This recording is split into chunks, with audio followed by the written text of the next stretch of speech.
Mano, tenho vários amigos de direita, vários amigos liberais, e você vai conversar com eles, eles viram e falam assim, porra, esse negócio de comunista, é inveja, quer tomar o que é seu, cambada de invejoso, não deu conta de produzir nada, e aí quer pegar o que você conquistou, é pura inveja e tal.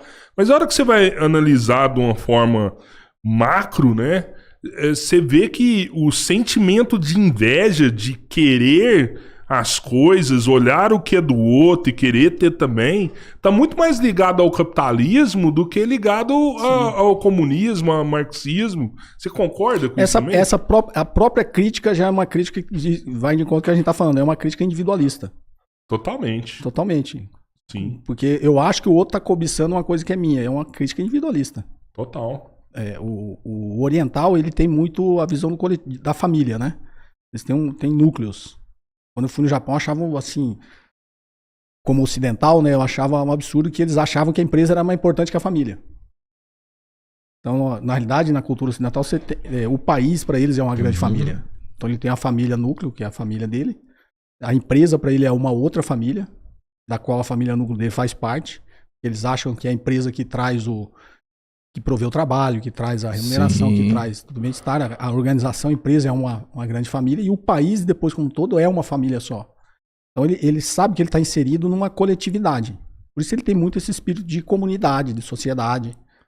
Só que isso é possível por causa da base filosófica. Sim. Que a gente estava falando no início. Né? Mas a gente está perdido então. Porque a gente já não tem esse amor pelo país, a gente não tem essa compreensão coletiva. E quando você fala que eles se agrupam em grandes clubes, em grandes, né, situações que se enxergam iguais, aqui a gente percebe que no Brasil, a gente que já nem foi sempre unido, agora é muito mais fragmentado. Sabe, aqui você tem uma divisão cada dia maior de pessoas, de classes, de cores, de escolhas, de partidos políticos. Hoje o cara briga aqui porque se é de um partido, o outro é do outro. A gente não vai conseguir isso, a gente vai ter que fazer... Nem a revolução vai ser possível aqui. Porque, você entende? A gente não se junta. É porque, assim, aquilo que eu falo, né? Tudo tem a ver com... Não sei se vocês gostariam que eu falasse mais de filosofia, um pouquinho, né? Eu quero que você fale a sua vontade. Como eu falei para vocês, eu fiz uma pós em filosofia e eu tive o cuidado, porque a pós-graduação em filosofia, você estuda filosofia ocidental. Você estuda os clássicos, desde os pré-socráticos, depois do Sócrates, Platão, Aristóteles, você vem, e aí os franceses, os alemães, você estuda toda a filosofia ocidental. E eu tomei o cuidado, até por ser descendente de japonês, de estudar a filosofia oriental também, que não é dada na academia, eles não te ensinam filosofia, Sim. Até porque tem um certo preconceito que eles acham que não é filosofia, né? E aí eu fui estudar filosofia oriental também, principalmente filosofia hindu, né? O Bhagavad Gita é um livro curtinho, assim, tem um ensinamento fenomenal. Tem até um filme. Eu fui vice-presidente da Confederação Brasileira de Golfe, quando o golfe voltou para o Brasil, né? Então tive um alto cargo na Confederação Brasileira de Golfe. E eu gostava de golfe, jogava golfe, gostava de golfe, e acabei por um destino virando cartola, né? E fazendo parte da confederação. E tinha um filme que eu gostava muito de assistir, gostava de assistir os filmes de golfe, tinha um filme que eu gostava muito, chama Lendas da Vida. Lendas da Vida, não sei se vocês assistiram. O Cad, que carrega a bolsa, é o Will Smith. Caramba. E o jogador é o Matt Damon. Vocês assistiram? Sim. Então vou contar, adorava esse filme por causa do golfe. Foda. Depois eu descobri que o filme ele é baseado no Bhagavad Gita. Caramba. Que é o livro da filosofia hindu, né? Que tem lá o Krishna, o Arjuna. Não sei se a história do Bhagavad Gita, na realidade, o Arjuna é um guerreiro, né? Que quando ele chega no campo de batalha, ele vê e vai retomar um reino lá. Os inimigos ali, na realidade, são todos parentes dele. Primos, tios, tal. E aí chega no campo de batalha, ele se recusa. Ele falou, pô, não vou conseguir. Como que eu vou matar os meus parentes, né? Vou entrar em guerra com meus parentes. E o Krishna, né? Que é o Bhagavan, o Krishna, que fica ao longo do Bhagavad Gita fazendo os questionamentos entre eles filosóficos ali, porque ele tem que ir para a batalha, né? Na verdade, a mensagem do Bhagavad Gita é que dentro de todos nós, a gente trava uma batalha, uma guerra. A gente tem sempre um lado ruim, todo ser humano tem um lado ruim, e tem um lado bom. E você está sempre dentro de você essa batalha aquele capetinha falando pra você fazer coisa errada e o anjinho falando pra você fazer as coisas certas. Então todos nós, seres humanos, temos isso, né? E o Bhagavad Gita é baseado nisso. E o cara que escreveu o Lendas da Vida, que eu acho até traduzido errado, que o título original do Lendas da Vida é The Legend of Bagger Vance. Bagger Vance, não sei se você lembra, é o nome do Will Smith, o Cad, o Bagger Vance. E o jogador, o Matt Damon, é o Ranulph Juno, né? E o Scott Pressfield, que escreveu o livro. E ele escreveu esse livro baseado no Bhagavad Gita. A história é o Bhagavad Gita. E aí, depois que eu li o Bhagavad Gita, estudei, vou assistir o filme de novo. Cara, já assisti esse filme umas 5 vezes. O filme é inteiro o Bhagavad Gita. Aí pra você ver, o Bagger Vance, que é o nome do Will Smith, é Bhagavan. O Bagger Vance é de Bhagavan. Caramba. Eu tenho até que ver o filme de novo, pra mim enxergar com essa... E o Ranulph Juno, assistir com essa visão. que é o Matt Damon, quando você vê ele entrando no vestiário de golfe, e tem o nome dos jogadores nos armários, né? Aí o Ranulph tá abreviado, tá só o R. Juno. Então quando você lê é Arjuna, que é o do Bhagavan também, do Bhagavad Gita, né? Então tem ali, na realidade, ali. o Bhagavan é o Krishna. Então no filme você vê que é o Cad que fica dando os conselhos pro jogador. Então é o Krishna dando conselho pro Arjuna. E o campo de batalha é o campo de golfe. E ele tá, não sei se vocês lembram, ele tem os traumas dele da guerra, né? E luta contra aquele... É uma coisa interna dele, né? E o Cad lá, o Will Smith, sempre falando pra ele, não, você tem que fazer isso, tem que enfrentar os seus demônios. A cena mais bonita do filme pra mim é a hora que ele fala, tá na hora de você sair da sombra, tá na hora de você enfrentar que é quando o Krishna fala pro Arjuna, tá na hora de você ir pro campo de batalha, já no final do Bhagavad Gita, né? Então, quando você olha você assiste o filme com esse olhar, cara, é um filme completamente diferente. Completamente diferente. E aí, não sei se você lembra, no finalzinho, quando ele vê que o cara já tirou as conclusões, né? O Matt Damon quando ele se entrega, né? Que ele mexe a bola, ele não precisava se entregar, mas no golfe tem uma ética que, mesmo que não tiver ninguém vendo, você tem que ir lá e falar que você cometeu um erro, né? Você é punido por aquilo. Quando o Matt Damon se entrega lá no jogo, é a hora que o Will Smith vai embora, né? O cara, não, eu ainda preciso muito de você. Ele fala, não, Você tá pronto. você não precisa mais de mim. E ele vai embora. Puta, que esse filme é lindo quando você olha com essa... Então, assim, eu estudei o Bhagavad Gita, acabei viajando aqui contando o filme, né? Mas voltando, eu estudei o Bhagavad Gita, eu estudei o confucionismo, o taoísmo. E a filosofia japonesa, que é muito mais uma mitologia, eu estudei muito mais pela música. Não sei se conhecem um músico, chama Kitaro. Não, Kitaro é um instrumentista, ele é considerado New Age, ele até ganhou o Grammy em 1990. Um álbum dele que chama Kojiki.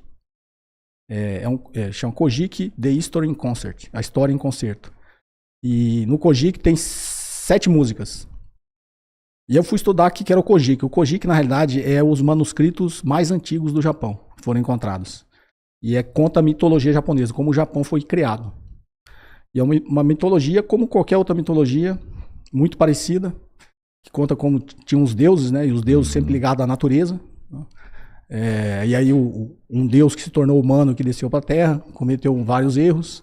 Aí a deusa Amaterasu, né, que é a deusa do sol, que era irmã dele, entrou numa espécie de confinamento, depressão, se trancou numa caverna, né? E aí os outros deuses, como ela é a deusa do sol e se trancou na caverna, o mundo ficou escuro, ficou na escuridão. Os outros deuses, eu tô resumindo bem, tá? Aí os outros deuses fizeram uma espécie de festival lá de fora para atrair ela, para ver se ela saía, né?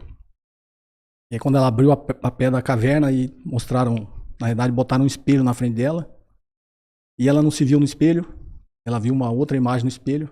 Então tem várias mensagens na mitologia japonesa, né? E aí depois ela sai, aí existe o renascimento, né? Então assim, o Kojiki é muito legal e essas 7 músicas têm um significado muito grande para mim, num processo que eu fiz de terapia para sair de uma depressão profunda que eu tinha, né? E aí, nessas 7 músicas, eu tenho até os 7 quadros lá. Eu fiz questão, fui um japonês mesmo aqui, que é sobrevivente da bomba atômica. Lá no Japão, ele mora aqui em São Paulo. São Paulo. E ele, na realidade, ele faz as escritas, os ideogramas, né? São oficiais lá, com carimbo, tudo. Aí eu fiz os 4 quadros, eu tenho os 7 quadros lá. Cada um é uma música, e coloca lá, conta a mitologia. Quando você vai para todas as culturas, isso quem estudou muito foi o Joseph Campbell. Não sei se vocês já ouviram falar, o Joseph Campbell foi o cara que escreveu Guerra nas Estrelas. O George Lucas lá se baseou nos estudos dele para criar o Guerra nas Estrelas. E o próprio Campbell fala, a mitologia em qualquer cultura tem a mesma estrutura da história. Mesmo essas culturas nunca tido se encontrado em tempo nenhum. Então você vê que é uma mitologia do ser humano, da humanidade. Cada civilização escrevendo ela de uma forma diferente, mas tem a mesma estrutura. Que é o que ficou conhecido como a Jornada do Herói. Que é o livro do Campbell que mais vende. Aí agora uma crítica ao capitalismo. Nós, capitalistas, o que a gente fez com a Jornada do Herói do Campbell? Usamos ela só para ganhar dinheiro. Você pegar hoje tudo que é feito nesse mundo que a gente vive do marketing digital, eles usam a Jornada do Herói. Esses lançamentos de curso, não sei se você vê, é a Jornada do Herói. Todinha. Parece que nem existe outro modelo, né? Só existe esse modelo. Jornada do Herói, todo lado que você olha. Só que se você estudar o Campbell com um olhar mais humanista, você vê que tem uma riqueza imensa para se aproveitar para se tornar um ser humano melhor. Não, a gente está usando só para se tornar um ser humano mais rico, em termos econômicos, né? Em termos materiais, mas em termos espirituais, que aí é que eu acho que a filosofia oriental faz muito mais e faz melhor, a filosofia oriental é muito mais ligada à espiritualidade, né? E a ocidental é muito mais baseada na razão, né? Alguns filósofos ocidentais, que inclusive são meio que relegados, que conseguiram fazer essa ligação. Spinoza, por exemplo. O Spinoza que até foi excomungado, né? Porque ele disse que Deus é a natureza. E ele era judeu na época, né? E ele foi excomungado, viveu a vida inteira na solidão quando ele escreveu os melhores livros dele, que a Ética de Spinoza é um clássico, né? Sim. Se fosse falar de economia, fosse um clássico da macroeconomia. Para mim, um clássico da filosofia ocidental é a Ética de Spinoza. E na Ética de Spinoza, quando ele fala que Deus é a natureza, e ele faz a ligação da razão com a emoção. Ele mostra como a emoção, que você consegue gerenciar a sua razão pela emoção. Então ele tem uma pegada um pouco mais espiritual, né? O Michel Foucault, na hermenêutica do sujeito, você vê que tem você vê muita ligação ali com o confucionismo. Então alguns filósofos ocidentais têm essa pegada um pouco mais ligada à emoção do ser humano, muito mais ligada à espiritualidade, e a filosofia a oriental é completamente ligada à espiritualidade, né? Então é isso que eu acho que faz a diferença nas civilizações, entendeu? Porque o oriental ele tem muito mais esse lado coletivo e o ocidental tem muito mais o lado individual, entendeu? No Oriente eu sou responsável por você. Você é meu vizinho, tudo que eu faço eu sei que pode impactar você que é meu vizinho. Impactar meu bairro, minha cidade, minha comunidade. Eles têm muito essa visão do coletivo, ainda, né? Como eu disse, no Japão ainda já tem muita influência dos americanos, né? Depois o Japão acabou virando uma colônia dos Estados Unidos, né? Depois da Segunda Guerra Mundial. E o que a gente chama do soft power, né? Da influência na cultura, nos valores dessas civilizações, que é imposta pelo capitalismo, você começa a mudar as características da sociedade, né? Isso eu acho muito ruim, entendeu? Eu acho que a gente tem que